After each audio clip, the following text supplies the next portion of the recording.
하나님 말씀은 요한계시록 2장 8절부터 11절까지입니다.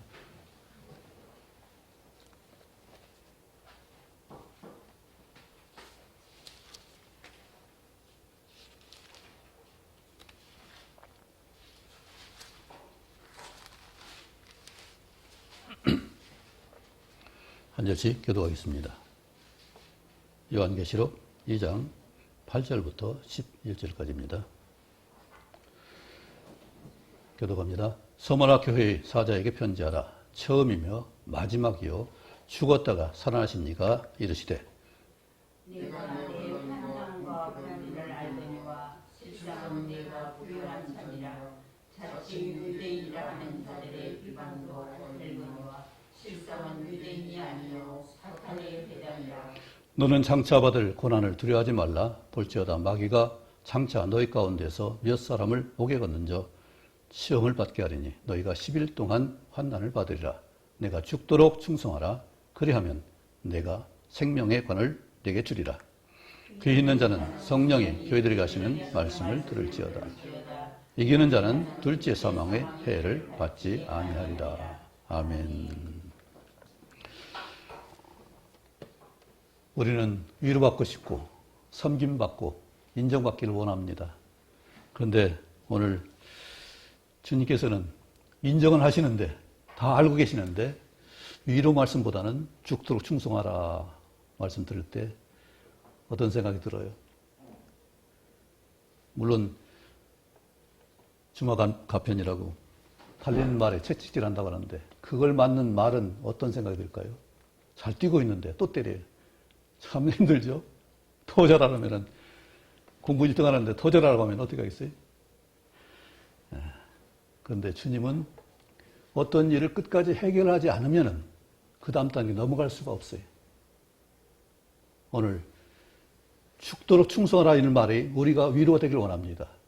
왜냐하면 그 일을 해결해야 우리가 자유를 누릴 수 있어요. 여러분 말했지만은 나귀가 짐을 잔뜩 싣고 나서 자유하려면 어떻게 돼요? 죽도록 끝까지 충성해서 집에까지 장소까지 완전하게 이동해서 짐을 풀 때야 그때 쉼을 얻고 자유를 누릴 수 있습니다. 그 짐을 도중에 하기 싫다고 내팽개치면은 다시 짐을 짊어지고 다시 가야 돼. 하나님은 우리가 할 수 있는 걸 하라고 하셨고, 그런데 그것은 우리가 생각하는 어느 정도가 아니라 100% 완전하게 그것을 감당해야 될 것을 말씀합니다. 왜냐하면 그것이 안 되면은 우리가 완전히 바뀌지 않거든요. 저는 설거지를 잘 안 치면은 원인을 이해합니다. 왜요? 깨끗하게 씻어야 다음에 무엇이든지 담을 수가 있어요. 가끔 보면은 뭐가 묻어 있는 경우 있고 안 씻긴 것이 있을 수 있어요. 하나님은 똑같이 우리가 온전하게 비워지지 않으면은 거기다 채우실 수가 없습니다. 죄악이 있으면, 죄가 있으면 듣지 않으신다고 했어요. 철저하게 우리 자신을 드러내고 하나님께 고백하고 하나님 것으로 성령으로 충만한 역사를 받아서 온전한 새 것이 되길 원합니다. 하나님 왜 우리의 물세례와 성령 세례를 말씀하셨어요? 물세례는 완전히 죽었다는 표시고 공언이에요. 그렇죠? 물속에 들어서 우리 잠시 있다가 일어나는 거지만 그런 원칙은 뭐예요? 물속에 죽었다는 사실을 선언하는 거예요. 거기 철저히 죽지 않으니까 이스라엘 나올 때 백성들 어떻게 했어요? 원망하고 불평하고 책임 전가하고 내 탓이요, 내 탓이요. 왜 애굽에서 잘 살고 있는데 거기서 꺼내서 왔느냐. 분명히 하나님께서는 백성의 부르짖음이 크다고 했거든요. 그때 당시 생활을 잊어먹고 그때가 좋았었는데, 과거가 좋았었는데 가나안 땅의 소망을 잃어버린 걸 볼 수가 있죠. 우리는 지난주에 말씀했듯이 납작 엎드러져야 은혜를 누릴 수 있습니다. 완전히 죽어야 새 것을 누릴 수 있습니다. 우리 십자가의 전달자 찬양하겠습니다. 난 지극히 작은 자 죄인 중에 개수 무익한 날 부르셔서 간절한 기대와 소망 부끄럽지 않게 십자가 전케 하셨네. 어디든지 가리라 주 위에 서라면 나는 전하리 그 십자가. 내 몸에 웬 십자가 그 보혈의 향기 온 세상 채울 때까지. 살아도 주를 위해 죽어도 주를 위해 사나 죽으나 난 주의 것. 십자가의 능력 십자가의 소망 내 안에 주만 사시는 것. 살아도 주를 위해 죽어도 주를 위해 사나 죽으나 난 주의 것. 십자가의 능력 십자가의 소망 내 안에 주만 사시는 것. 난 지극히 작은 자 죄인 중에게서 무익한 날 부르셔서 간절한 기대와 소망 부끄럽지 않게 십자가 전케 하셨네.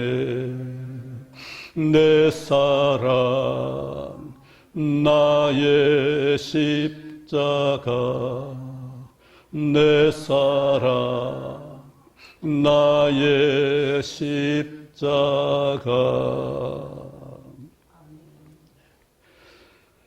우리는 가정의 달 이게 십자가입니다. 그렇죠? 만남이 십자가예요. 그것은 쉽지 않습니다. 부딪히니까. 계속 다른 것이 부딪히니까 어렵습니다. 그런데 가족이 원수라고 했습니다. 그래서 우리는 포기할 수 없습니다. 내 가족이기 때문에, 내 형제이기 때문에, 내 권속이기 때문에 우리는 포기해서는 안 되는 일이고 포기할 수도 없습니다. 하나님이 사랑하시는 그들이거든요. 나만 사랑하는 것이 아니라 하나님이 너도 나도 누구도 하나님의 형상을 입은 사람들이고 그렇게 따라 지음받은 사람들이. 오늘 주님께서는 죽었다가 살아나신 지로 말씀합니다. 우리는 100번 죽어 따라갈 수 없는 그 길을 주님께서 말씀하셔요. 가장 고난 많은 받은 사람이 아마 사도 바울일 거예요. 그래서 이 소문학 교회는 빌립보서와도 비슷한 맥락을 가지고 있습니다. 그렇죠? 사도 바울의 그 하나님 앞에서 세움받은 그 사실, 그리고 정말로 그 교회를 위해서 기도하는 그 간절함, 또 그 자신이 자랑하려고 하는 것이 아니라 내가 가장 고사한 것이 하나님 아는 것이라고 했을 때, 그래서 내게 유익하던 모든 걸 버렸다. 그것은 바로 비움의 온전한 원리죠. 우리가 그것이 안 되면 다시 채우는 역사가 어렵습니다. 왜 믿는 분들이 이렇게 많은데 사회 정화가 안 될까요? 적어도 5분의 1, 작게 잡아도 10분의 1은 되는데, 그런데 사회 정화가 안 돼. 과거에는 2%만 돼도 바다도 살고 사람도 사는데 우리는 2% 그 넘는데도 불구하고 사회정화가 되지 않습니다. 그것은 우리가 진정으로 믿음이 온전한 믿음이 아니라 온전한 죽음이 아니라 그냥 듣고 흘려버리는 그런 가벼운 신앙생활이기 때문에 그렇다고 볼 수 있습니다. 주님께서는 이 땅에 오셔서 그냥 사신 게 아니에요. 구원만 누린 것이 아니라 실제로 삶으로, 섬김으로, 죽으심으로, 부활하심으로 우리에게 실제 삶을 보여주셨습니다. 그리고 분명한 약속을 했습니다. 40일 동안 계시면서 죽음까지 41일 동안 계시면서 너희가 먼 날이 못 되어서 성령을 내가 보내주겠다 받으리라 말씀했습니다. 그런데 정말 그 말씀대로 9일째 되는 날 성령 강림의 놀라운 역사가 있었습니다. 여러 날 못 되어서 이처럼 확실하게 날짜까지도 주님께서는 분명하게 말씀하셨습니다. 다니엘을 보면 날이 많이 나옵니다. 그리고 오늘도 10일을 말합니다. 열흘 동안 환난을 받을 것을 말씀했어요. 지금도 힘들어 죽겠는데, 그렇죠? 내가 내 환난과 궁핍을 알거니와 궁핍 환난뿐 아니라, 그렇죠? 또 비방도 있습니다. 회방도 있어요. 이 서머나는 황제의 숭배의 중심지. 그리고 유대인들의 권세가 대단했습니다. 유력자도 있었기 때문에 유대인의 방해가 있었습니다. 특별히 그리스도인들이 예수님 성찬을 기념하는 거 보고서 저희들은 사람 피도 먹는다. 이렇게 소문을 잘못 내가지고 압박했습니다. 핍박을 했습니다. 우리나라도 과거에 그런 일이 있었어요. 산에 가면 문둥 환자가 너를 잡아먹을 거야. 그런 얘기를 많이 했습니다. 또 기독교인들은 사람 피를 먹는다. 그래서 그거 가지 말라. 이런 유언비어도 있었습니다. 그 기념하라는 그 의미를 갖다가 사람들은 그것을 실제화시켜서 핍박의 도구로 삼았습니다. 유대인들이 그렇게 했어요. 또 거기는 황제 숭배이기 때문에 만왕의 왕이신 예수님을 왕으로 모시는 사람들을 용납할 수가 없죠. 그렇기 때문에 핍박은 너무나 심했습니다. 그런데 환난받는 것도 힘든데 궁핍까지 있어요. 가난은 정말 극한 상황이잖아요. 그런 상황을 겪는데 주님께서는 내가 가난한 거 아니야. 너는 부유한 자야. 그들의 수고 하나하나가 하나님 기억된 바가 있고 성령의 인도하는 것이기 때문에 그들은 결코 한 수고가 헛되지 않는 상거로 나는 것이기 때문에 하나님께서 너는 부유한 자다 말씀했습니다. 그렇지 않겠어요?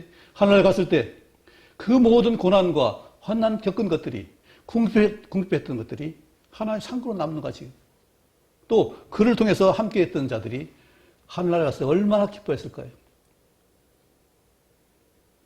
사도 바울이 은혜가 많은 곳에, 참 고난이 많은 곳에 은혜가 넘쳤다고 했죠.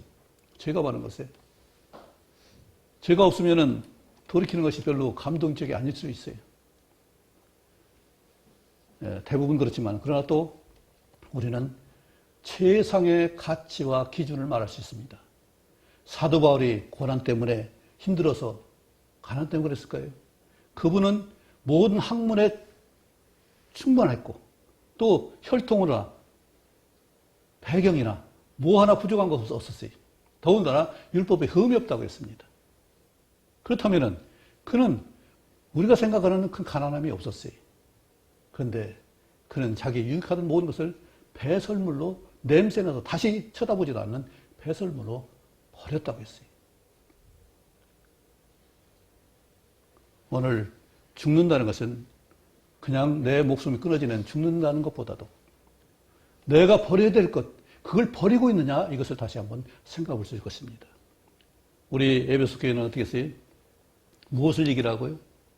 내적인 잘못된 관념이나 또 상식 이것을 버리라는 얘기고 처음 사랑, 주님을 늘 사모할 수 있고 새롭게 만날 수 있는 그 만남의 은혜를 누리라는 것인데 사람들이 일에 빠져서 또 자기 하는 사역에 빠져서 하나님 만난 일을 게을리했다고 볼 수 있습니다. 그런데 오늘의 서문학교에는 내적인 것보다 외적인 그 충격이 너무 컸던 거죠. 너무나 힘들었던 거죠. 나라에서도 인정 않습니다. 유대인들 지도자들도 인정하지 않습니다. 누구한테 인정받을 수 있는 한 사람도 없어요. 유대인 회당이 사탄의 회라고 했습니다. 거기서 핍박을 하니까 얼마나 심하게 하겠어요. 밖으로 오는 부딪히는 그런 핍박이 너무나 컸죠.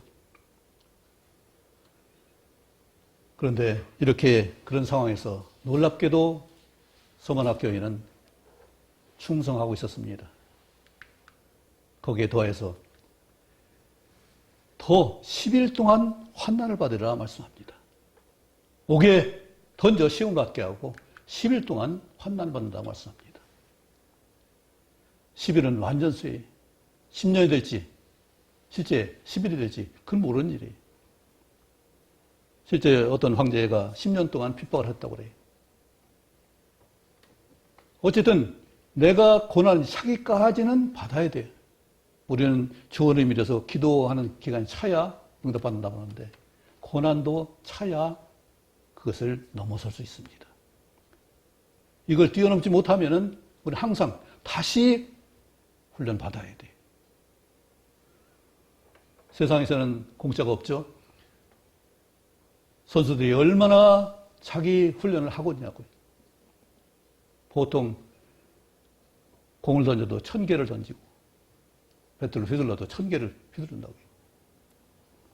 그냥 아무렇게 휘두르는 것이 아니라 시간차 두고 눈여겨 보면서 정확하게 던지고 해야 되는 일이죠. 우리가 얼만큼 숙지하기 위해서 또 숙달하고 능숙하기 위해서 연습을 하나요?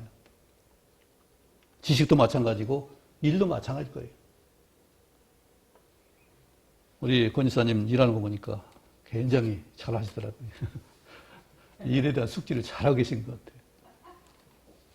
사업에도 그렇고 모든 일에도 마찬가지예요. 그죠? 우리 부분을 보면은 다 잘할 수가 없어요. 전체를 봐야 잘할 수 있죠. 충성하는 거 정말로 쉬운 일은 아닐 것입니다. 그런데 오히려 이것이 도리어 쉬울 수도 있어요. 나는 죽었다 하고 하는 사람과 불평불만하면서 그냥 승질내면서 하는 사람과 일 차이가 있고 또 정도도 너무 차이가 나요. 우리 포도원에서 일하는 사람 데려오는 일 시키는 주님을 볼 수가 있죠. 아침에 새벽 6시에 나가서 정말 부지런한 사람 데려다 일 시켰습니다. 9시에도 가니까 사람들이 있어요.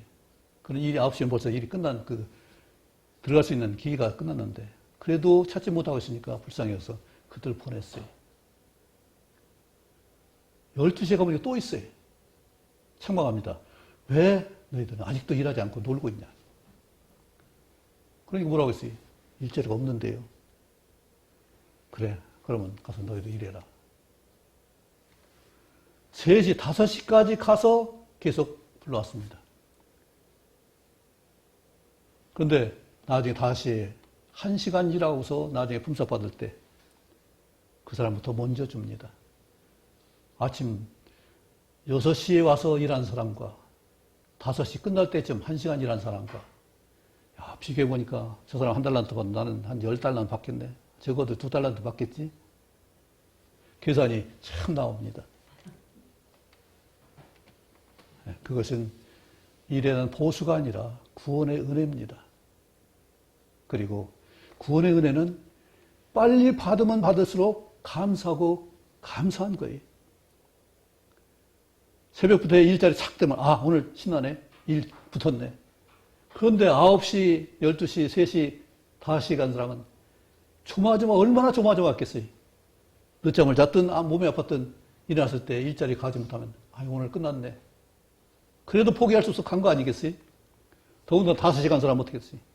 아마 중한 일이 있어서 제대로 못 왔지만 그래도 일을 해야 되니까 포기하지 않고 끝까지 온 거잖아요. 하나님은 그걸 귀히 여기셔서 구원해 주신 거예요. 그렇다면 일찍 구원받았으면 구원의 복을 누려야 되잖아요.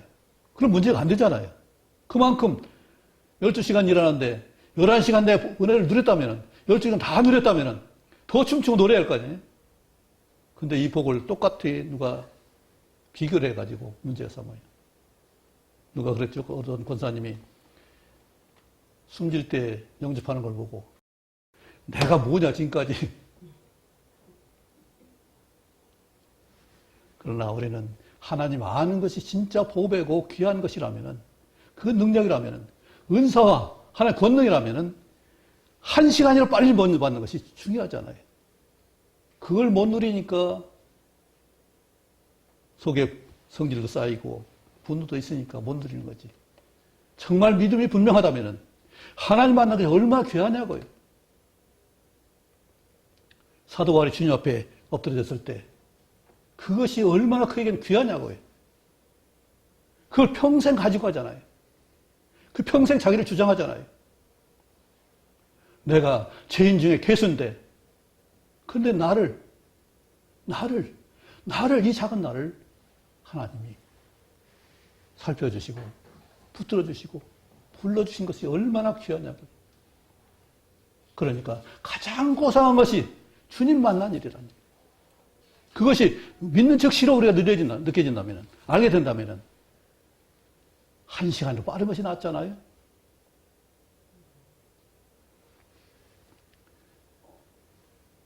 그때 바로 내가 죽는 역사가 바로 이거예요. 내가 목숨이 끊어지면 죽는 것이 아니라 내 속에 정말로 나 자신의 걸 쓸모없는 것으로 받아들일 수 있는 그것이냐. 사도 바울처럼 정말 유익한 것, 계산하는 것, 내가 하는 지식, 이걸 다 버리고 주님 것으로 채우는 역사가 있다면 그것은 확실히 죽은 거죠. 그것이 아니라면 계속 찌꺼기 나무에서 하나님 일 하려면 딴 생각이 나고 저 생각이 나고 자꾸 갈등하는 요인이 있으면 제대로 죽지 않은 거죠. 성령님이 내 안에서 인도하는 것이 확실하다면 내 거 주장할 거 없잖아요. 나는 간단하게 하나님을 인정했습니다. 잠언 3장 5절 6절에 너무 쉬운 말씀이었어요. 너는 내 명철을 의지하지 말고 여호와를 의뢰하라. 너는 범사에 그를 인정하라. 그리하면 내 길을 지도하시리라. 나는 나를 지도할 수 없고 이끌 수 없는데 누구 따라가서 나를 인도해 주십시오 할 수 있는 그것이 아닌데 주님께서는 내가 의뢰하기만 하면은 내가 너를 인도할 것이다. 얼마나 확실해요. 얼마나 좋아요. 내가 이만큼 합니다. 저만큼 배경이 있습니다. 어떤 지연이 있습니다. 학연이 있습니다. 그것이 아니라 주님이 인도하시면은 내 모든 과거 쓸데없는 것들이 아무것도 아니잖아요. 아무리 좋아 보여도 사도 바울이 자신이 유익하던 걸 버렸다면은 우리가 아직 가지고 있는 것이 유익한 걸 뭐겠어요?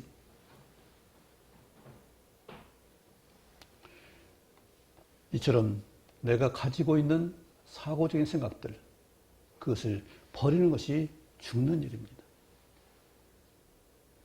또 하나, 외적으로 우리도 이 소모나가 당한 환난이 있습니다.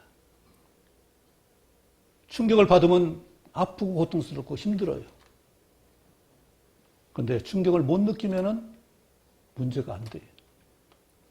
사도 바울이 3차 전도 여행하면서 2차 전도 여행에서 빌립보에 갔습니다. 1차 전도 때는 루스드라에서 돌에 맞아서 사람들이 죽은 줄 알고 성 밖에 내쳤다고 했습니다. 우린 죽은 줄을 어떻게 알아요? 숨을 안 쉬어야 되고 움직이지 않아야 돼요. 사도 바울은 그런 정도까지 죽었어요. 그들이 죽은 줄 알 정도로 그는 완전하게 숨을 멎고 맥박이 뛰지 않고 또 사지가 늘어졌어요. 그런데 주님께서 그를 살려줬기 때문에 산 것이고 그는 40에 가만 하나 가만 매를 5번 맞았다고 했어요. 이것은 인정상 하나 뺀 것이지 이건 죽도록 때리는 거예요. 엄청난 고통이에요. 나중에는 마비가 될 거예요. 빌보에서 어땠습니까? 점하는 여종 하나를 그것을 하나님 명령으로 지키시는 쫓아냈다가 그만 그 주인에게 목을 받아서 얼마나 맞았는지 밤중쯤 뛰어서 기도했다고 했어요. 그는 로마인이기 때문에 재판받지 않고 그냥 그렇게 감옥에 갇힐 일이 없어요. 분명한 이유가 있어야 매를 맞고 처형을 받아요. 그런데 그것도 변론할 새도 없고 정신도 없이 맞아서 결국은 감옥에 가서 밤중쯤 뛰어서 정신이 깨어난 거죠. 얼마나 맞았으면. 태장으로 3번 맞았다고 했어요. 폭풍의 위험도 1주간 깊은 바닷속에 있었다고 했어요. 그건 자기 산 목숨이 아니에요. 나는 죽었다. 그래서 고린도서 15장에 뭐라 했습니다. 나는 날마다 죽노라. 그건 뭐겠어요? 내가 목숨이 끊어진 죽음이 아니라 내가 이쪽으로 받는 그것을 상처받지 않은 그 믿음에 하나님 함께 하신다는 그 믿음 때문에 너희들이 누가 해도 나는 전신갑주를 입은 사람이고 믿음의 방패를 가진 사람이고 오히려 성령의 검을 가진 그런 능력자이기 때문에 우리는 상처받지 않아도 돼. 우리가 조금만 말만 하면 상처받아가지고 그것 때문에 시험도 들어가서 시간 또 많은 관계가 깨어질 볼 수 있습니다. 우리는 상처받지 말아야 돼. 이런 고난 가운데서 하나님이 함께하는 믿음을 가지고 있다면 하나님 허락하신 걸 인정한다면 그대로 받을 수 있길 바랍니다. 내가 보는 관점으로 절대로 내가 온전할 수 없어요. 세상 어떤 사람도 내 관점이 전체 완전하다 할 수 있는 사람 없어요. 아무리 공부를 많이 했어도 공부하는 거 다 외우는 사람 없어요. 참조해야 되고 확실하게 곁에 놓고 그것을 본문을 인용해야 돼요. 우리는 이처럼 나한테 확실한 건 거의 없어요. 그러나 주님께 충성하면은 주님 일에 우리가 온전하게 드려지면은 주님의 온전하심이 나한테 나를 통해서 나타나는 역사잖아요. 주님의 생명이 나를 통해서 나타나는 것이고 주의 성령이 나를 통해서 나타나는 일이고 그 역사가 나를 통해서 나오는 거잖아요. 내가 똑똑하고 뭔가 돼서가 아니라 하나님 나를 사용하시면은 놀라운 역사가 일어나는 거잖아요. 그래서 하나님은 나에게 전적으로 주님을 의뢰할 것을 말씀합니다. 충성은 바로 이거예요. 내가 아니고 주님입니다. 내가 아니고 성령님입니다. 내가 아니고 하나님이십니다. 하나님 계획하시고 이루시고 또 그 가운데 나도 똑같이 자라게 하시는 놀라운 역사가 있는 거죠. 빌보서 골로서 참 놀라운 말씀들 얼마나 좋은지 그건 정말 봐도 놀라운 말씀들이 빌보 2장에 주님의 겸손 말씀하시면서 죽기까지 복종했다고 했어요. 우리도 그냥 죽으라는 것이 아니라 주님이 이렇게 죽으셨지 않냐? 실제 죽으셨지 않냐? 그렇죠? 3일 대포라시고 미리 마태복음 17장에 분명히 나는 죽을 것이다. 변화산상에서 그 모세와 엘리야 그것을 보게 하시고 내려와서 하신 말씀이 내가 고난을 받고 죽은 뒤에 3일 만에 살아날 것을 말씀했습니다. 이런 부활을 누가 믿냐고요. 그 말을 직접 들은 제자들도 못 믿었고 간접적으로 들은 사람도 못 믿었고 유대인들도 못 믿었어요. 근데 오히려 유대인들이 더 이것을 제자들이 훔쳐가서 다른 소문 낼까 봐서 그런 철저하게 사후관리까지 하는 그런 역사를 볼 수가 있죠. 부활은 정말로 우리가 믿기 어려운 일이었습니다. 그런데 제자들이 그것을 경험하고 40일 같이 있었고 약속하신 대로 성령을 보내셔서 지난주 성령 강림절이었는데 이처럼 우리와 하여금 영원토록 하늘까지 항상 함께 계시는 놀라운 역사로 우리를 붙들어 주시고 인도하십니다. 그런 분을 어떻게 우리가 모른다고 할 수 있겠어요?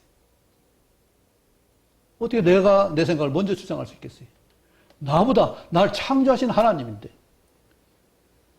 창조 때 하나님과 함께 하신 예수님이, 말씀 하나님이 우리를 창조하셨는데, 그분이 앞서서 모든 것을 보여주시고 이 땅에 오셔서 행하셨는데, 성취하셨는데, 그리고 성령을 하여금 나를 감독해서 믿음의 고백을 하게 되고, 또 놀라운 은사를 주셔서 일하게 하시고, 놀랍게 하나님의 소망이 넘치는 그것을 가지고 평강과 기쁨으로 살 수 있는 이 복이 얼마나 큰지, 내 속에 진정으로 죽어지지 않는 것들을 한번 살펴볼 수 있기를 원합니다.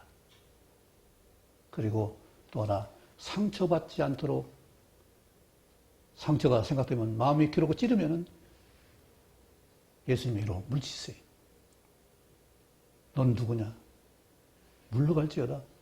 예수님 이름으로 물리치시기 바랍니다. 어떤 경우도 하나님은 상처 주는 일 없어요. 비록 테스트하려고 고난도에 그런 고난을 줄지라도 우리를 갖다가 찌르는 말을 하지 않습니다. 비판하지 않습니다.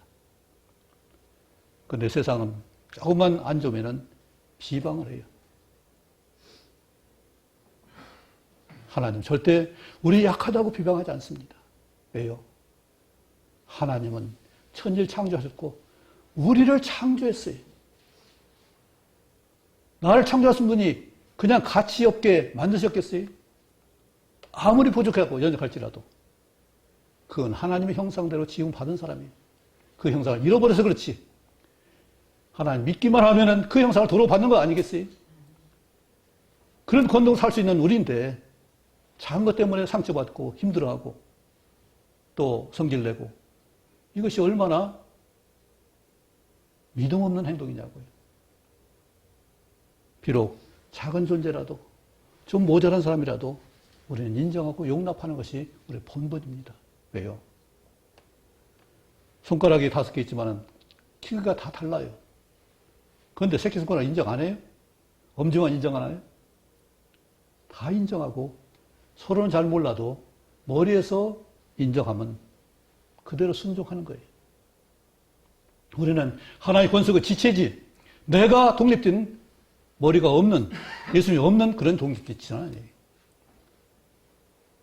우리는 분명한 머리가 있는 예수님 머리가 되시는 교회의 일원이고 지체예요.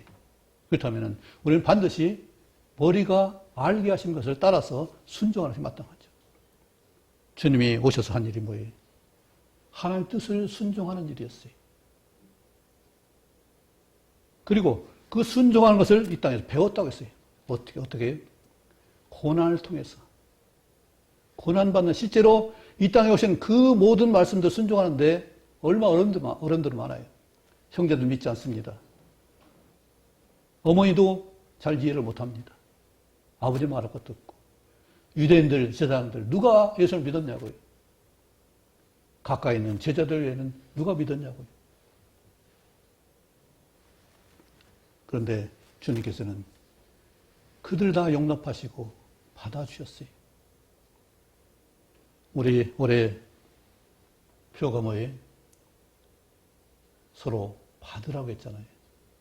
받을 수 있는 것이 바로 우리가 함께 할 수 있는 귀한 은혜예요. 세상은 받지 못합니다. 내 편이 아니면 못 받습니다. 그러나 정말 나라를 위하고 가정을 위하고 사회를 위한다면 가장 중요한 사람, 중요한 의견을 받아들일 수 있는 것이 마땅한 일 아니겠어요? 최고의 권위를 가지고 최고의 지혜와 총명을 하신 하나님의 그 지식을, 성경의 말씀을, 생명의 말씀을 우리 받는 것은 우리 본분이고 마땅히 그렇게 살아야 될 하나님의 것이에요. 오늘 죽음을 말했습니다.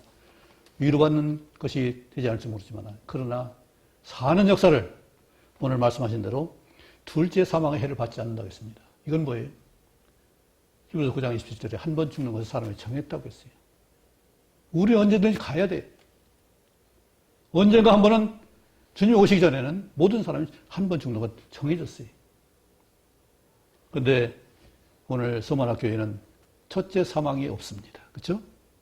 왜요? 이미 죽도록 충성하기 때문에 첫째 사망이 지나갔어요. 그리고 둘째 사망의 해도 받지 않는다고 했습니다.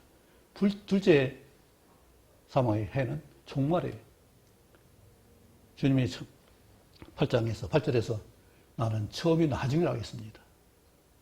다시 말하지만 처음은 재앙이 존재하는, 악이 존재하는, 선악이 존재하는 그 시점을 말하고 마지막은 완전히 멸망되는, 악이 소멸되는 둘째 사망이 있는 이 땅. 이것이 바로 마지막이에요. 주님은 처음부터 끝까지 계십니다. 어떤 있던 때가 있고 마지막 때가 있는 것이 아니라 주님이 하실 일이 처음과 나중이 있다는 얘기예요. 이 마지막에 사망의, 둘째 사망의 해를 믿는 자들은, 죽도록 충성한 자들은 해를 받지 않습니다. 그리고 생명의 멸관을 받습니다. 이 은혜를 다 누리기 원합니다. 생명보다 귀한 건 없죠. 이 생명을 복되게 하려면 수고를 알고 계신 하나님의 그 삶 가운데 내가 들어가야 돼요. 하나님은 우리가 뭐 대단하게 수고할 거 있나. 그런데 하나님 그걸 귀하게 여기세요. 하나님은 내가 안 해도 뭐 다 할 수 있잖아요. 전도도 하나님이 감동 주면 다 할 수 있고, 또 무슨 일도 능력 주면 다 할 수 있어요. 그런데 나를 통해서 일하시기 원하기 때문에 내가 중요한 거죠. 나를 통해서 그 일을 이루시다면. 그래서 그걸 통해서 상급을 주시고자 하는, 이것 좀 해라. 그러면 내가 이것 좀 해라. 그것이 내게 힘들고 어렵고 고난 저주가 아니라 그것을 극복하고 이기면은 도리어 놀라운 상급으로 천국에서 보상해 줄 걸 말씀하잖아요. 은밀한 중에 보시는 하나님이 너에게 갚으시라는 그 말씀을 분명히 하시잖아요. 그래서 우리의 수고도 너무나 귀하게 보시는 거예요. 물론 동기는 성령으로 말미암아서 그 감독으로 인해서 깨우침을 통해서 생명해 주신 말씀을 증거를 통해서 우리가 그렇게 할 수 있습니다. 그런데 우리가 순종하는 행동 하나하나가 하나님의 생명책에 기록되어 있고 상급책에 기록됐다는 사실입니다. 그것은 내가 절제하고 내가 죽었을 때, 그리고 주님 것으로 다시 태어났을 때 내적인 갈등과 이런 모든 것들을 버리고 또 외적인 모든 환경들을 내가 상처받지 않고 정말 하나님 것을 드리는 역사가 있기 원합니다. 김영기 갈대상자에 나오는 김영길 총장 얘기했죠. 그 소송권 때문에 감옥에도 가고 그랬는데 나와서는 아침 먹고 잘 먹고 있으니까 부인이 여보 밥이 넘어가요? 그렇게 고통받고 비난받고 그렇게 고소까지 받아가지고 감옥까지 갔다 온 분이 밥이 넘어가요? 난 죽었는데 뭐. 내가 죽지 않아서 모든 갈등과 관계가 깨어지는 역사예요. 하나님 앞에 죽었다면, 엎드린다면 우리는 새롭게 사는 역사가 있을 것입니다. 그래서 새 힘을 받아서 새 능력 가운데서 정말 선하고 아름다운 그런 교제 가운데서 동거하는 역사가 있기를 원합니다. 하나님 기뻐하십니다. 한 사람 한 사람을 그렇게 하나님 받아주셨습니다. 하나님 받으신 것처럼 우리도 서로를 받기를 원합니다. 그것이 가장 큰 복이에요. 하늘나라 가서 누구 뭘 자랑하겠어요? 내가 일 자랑하겠어요? 그리고 나를 통해서 함께 간 자들이 선교에 만났을 때 그때 얼마나 신나고 기쁘겠냐고요. 나와 함께하는 자들, 내가 사랑으로 보듬고 아는 자들이 하늘나라에서 같이 만났을 때 그 기쁨보다 더한 것은 없습니다. 오늘 생명의 멸류관을 말했습니다. 기쁨과 자랑의 멸류관도 있어요. 이 은혜를 다 누리기 바랍니다. 기도하겠습니다. 아버지 하나님, 참으로 받기 어려운 말씀이지만 우리가 바로 받기만 하면은 놀라운 생명의 멸류관, 기쁨의 멸류관을 주신 은혜를 믿습니다. 하나님, 이처럼 귀한 것을 우리에게 허락하시고자 오늘 부르셨고 일하게 하셨고 또 함께 하신 줄 믿습니다. 진정으로 우리의 한 걸음 한 걸음, 한 마음 한 말 하나가 진정으로 서로를 돕고 세울 수 있고 또 그로 말미암아서 온전하게 되는 역사를 이룰 수 있도록 도와주옵소서. 어려운 세상에 저희 건강을 지켜주시고 진정으로 여러 세상의 다툼 세속적인 것에 말려들지 않게 하시며 우리는 하나님 것으로 온전히 새롭게 거듭난 십자가와 함께 그리스도 안에 거하는 놀라운 역사로 저희를 인도해 주옵소서. 오늘 귀한 시간 허락하신 감사하고 생명의 말씀이 우리 속에 새겨지게 도와주옵소서. 죽도록 충성하라. 그리하면 생명의 멸관을 내게 주리라는 말씀 그대로 생명을 사모하고 흠모하는 저를 되게 도와주옵소서. 예수님 이름으로 기도합나이다. 아멘.